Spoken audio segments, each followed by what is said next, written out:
at-tauhid wa sunna ndio msingi wa kushikana waislamu. Jambo hili lilipokosekana, angalia mifarakano katika jamii. Maana unashikana vipi na watu ambao wao wanaendekeza shirki na hawaogopi ushirikina?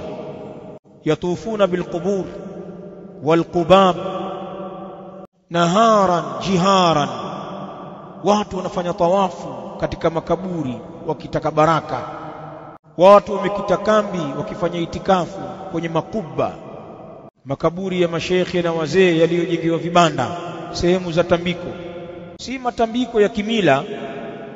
Watu wanafanya mambo hayo kwenye dini, na mara nyingine unakuta vinara wa mambo hayo ya shirki na mionekano yenye kupingana na tauhid, wenye kuyasimamia ni watu wenye kuitwa mashekhe. Tena mwingine anambia huyu ni shekhi sharifu, yani pia ni katika ukoo wa Mtume, lakini ndio anakwenda na watu kwenye makaburi kugaragara.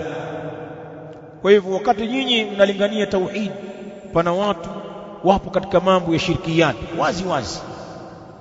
Tawassulat, kutawassal kwa tawassulati ambazo hazimo kisheria.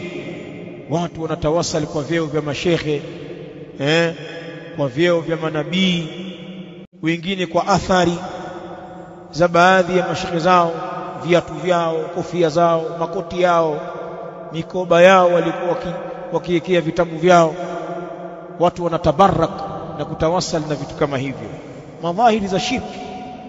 Bali leo pana watu ni waganga hasa wakishirikina, wapiga ramli, si ndio?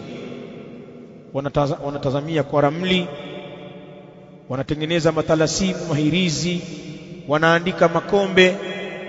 Mwambie angalia, ni ustadhi kaandika Qur'ani hapa, makombe kwa zaafaran na kuwapa watu wakanywa. Waganga hasa, lakini anaambiwa mganga wa kitabu. Yule ni mwalimu bwana, pale utapata madua, mafalaki, manini, mambo yako safi. Shirki kwa joho la dini yanafanywa hayo. Sasa watu kama hawa ambao wanaikiuka tauhid, vipi mtaungana? Nimetoa mifano tu ya mambo ya kishirikina tulionayo na watu hawajali.